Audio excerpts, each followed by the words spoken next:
Baylor head basketball coach Scott Drew with us here on 365 Sports. Coach, you're heading off to play Mississippi State here soon. This is a really intriguing first-round matchup. Before we talk about some other things, what have you seen from this team that the SEC had this really great, deep league this year, and all but two teams made it, and Mississippi State was one of the better ones? Yeah, Mississippi State has been ranked most of the year, and Coach Jan's done a great job, gotten them the tournament 3 straight years now. And this is whenever you see an 8-9 game, normally that's a really balanced and tough game. With that, I think Mississippi State with Coach Jans has a great reputation of playing really hard. And really competing on the glass defensively. This team can really score for them. They've averaged 77 for the season, and you look at their last couple games, 92 points, 82 points, 81 points. So they're used to scoring a lot of points. This season for you guys, because of the health of the roster, has been it's been different than the last few years, obviously. What does that challenge you as a coach to have to come up with new things all the time? You know, we've talked about, you probably haven't had but 3 practices all year that are the same like group of players all there at practice. That's just practice. We're not talking about games. So that's been tough. Well, I think most people would agree that practice makes perfect. And if you don't practice, it's hard to be perfect in a game. And with us, credit the guys that have been able to play when they've been able to play. They've done a great job. Not everybody gets to the NCAA tournament. It's not a given. There's 363 or 364 teams. And at the end of the day, a lot of people wish they had an opportunity to be in it. We're blessed to be in it. And for the most part, besides Langston in the last couple weeks, we've been for the last 3 weeks now, we've been pretty healthy. So at least we're getting some rhythm and some chemistry there. And hopefully we've been playing good basketball. Hopefully we can keep progressing. And you want to play your best at the end of the year. And now's when it matters most. And this is probably the healthiest we've been. So hopefully that carries us through. You have a player at Norchad Omier who averages a double-double every night. And I'm not sure if basketball fans, even some of the most intense ones, understand how difficult that is to do. Yeah, I just saw he passed Tim Duncan on the double-double list. I think Tim had 87 and he's at 88 or 89. So when you're breaking Tim Duncan's records, you know you're doing something well. Yeah, and it's been fun. It's been fun to watch him. Your 2 super freshmen in VJ and Rob Wright have really helped you out a lot at times. Is there a time, I like to ask coaches this, is there a time where you look at them and even though like it still says F by their name, freshman, do you think like this is not a freshman anymore? I'm sure both of them it probably was 2 months, 3 months ago. Well, I think 2 things with that. One, when you usually get to conference play, after 4, 5, 6 games of conference play, they've gotten their feet wet. They know what it is. They played enough non-conference games. They're not freshmen anymore. At the same time, normally freshmen hit a wall at some point. And we've been blessed because we've had a lot of good freshmen. And there's always going to be highs and lows, but we really haven't hit a wall where they haven't bounced back in the past. So both of them are playing well, and hopefully in the NCAA tournament they continue to do what they've been doing, and that is a lot of exciting plays, a lot of winning plays, and at the end of the day, things should be easier for them now than they were at the beginning of the year, middle of the year, as they've adjusted.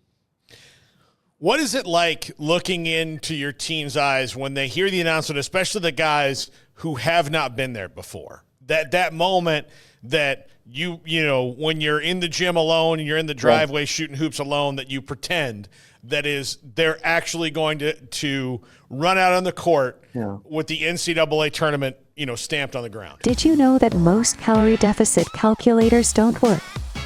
My dietitian recommended the Lasta to me, and it turned out to be the only one that got my calorie deficit right.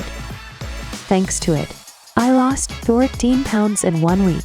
Ready to kickstart your journey to healthy weight loss? Calculate your ideal calorie deficit using the Lasta app right now.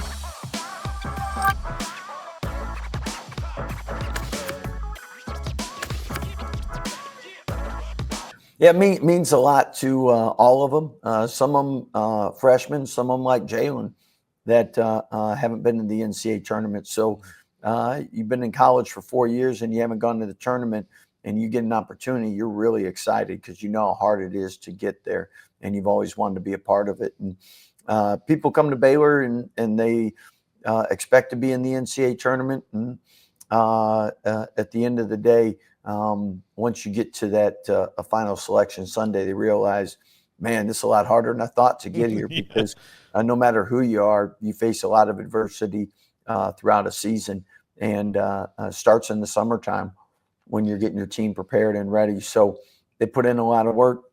Now the reward of the best month of college basketball. Because of what you just said and the nature of this tournament, is that what makes it to where everything that's happened until you tip the ball off against Mississippi State on Thursday is or Friday is done? Like it doesn't matter. Like, you are here now. You're the 9 seed playing the 8 seed. You've got Mississippi State, and nothing that happened in the tournament, anything before, matters one lick.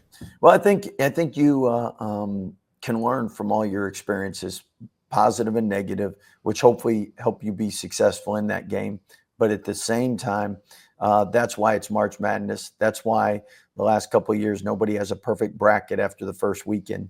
I mean, if you have 1 million, 2 million people filling out a bracket, no one can get it right. It just tells you that it's called March Madness for a reason. And in a 40-minute game, anything can happen. So whatever you've done up to this point, matters what you do for the next 40 minutes. You, because your coaching staffs have been so successful, you've had, guys going on and getting head coaching jobs. So for you, the last couple of years, you've had to adjust to new staffs more than you had in the previous 15 years of your career.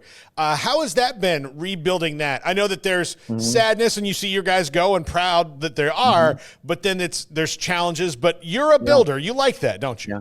Well, I think it is what it is. If we're doing our job, people have a chance to move on and have other opportunities that God gives them and wants them to take in life. And our guys that have left have been prayerful and felt that God opened those doors for them. So we're excited for their opportunities.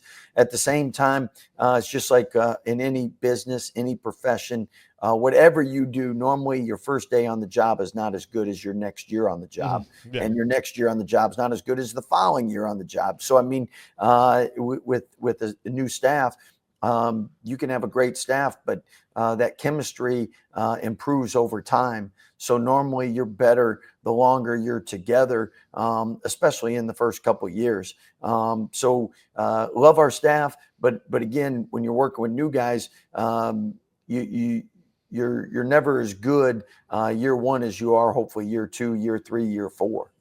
How valuable is someone like Jeremy Roach or Norchad? They've both been on deep runs in the tournament right now for the young guys or the guys who haven't been there, just as how to approach this from mentally and all that. And that's huge from the standpoint that players spend more time with players than they do coaches. They listen to each other, and the peer pressure is a lot greater. So if you have good leaders in the locker room, we all know a player-led team is better than a coach-led team. And that's a big reason why we wanted those two guys here, is because they've had success and helped get a team to a Final Four. So their wisdom, their knowledge is important, and hopefully pays dividends. Every year I know people ask you about playing your brother and scheduling your brother and all that, and your answer is always the same. The only time it'll happen is if it's in the NCAA tournament. Well, they've set up the bracket to where it's about as hard as it could be for it to happen because you guys are completely on opposite sides. But I got to tell you, if you did, that would be one heck of a thing because the only way it could happen would be in the championship game. Well, that would be really good, and both of us would take that right now. Yeah, I'm sure you would. Yeah. You don't get to be brothers for like 3 hours. 3 hours. Right? That's it. Yeah, that's it. Well, Scott, good luck in the tournament. You guys have a really interesting draw. I know that you take it one game at a time, to have Duke in there, and I know that those things are daunting, but do you view these all as opportunities? Like, you have an opportunity to be a really good SEC team. You have an opportunity to beat, one of the best teams in the country. So it doesn't overwhelm you.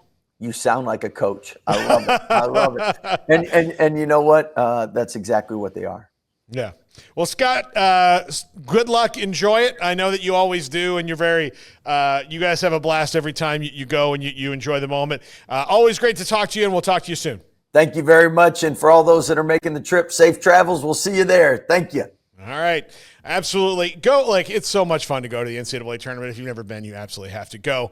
That is Baylor head coach Scott Drew.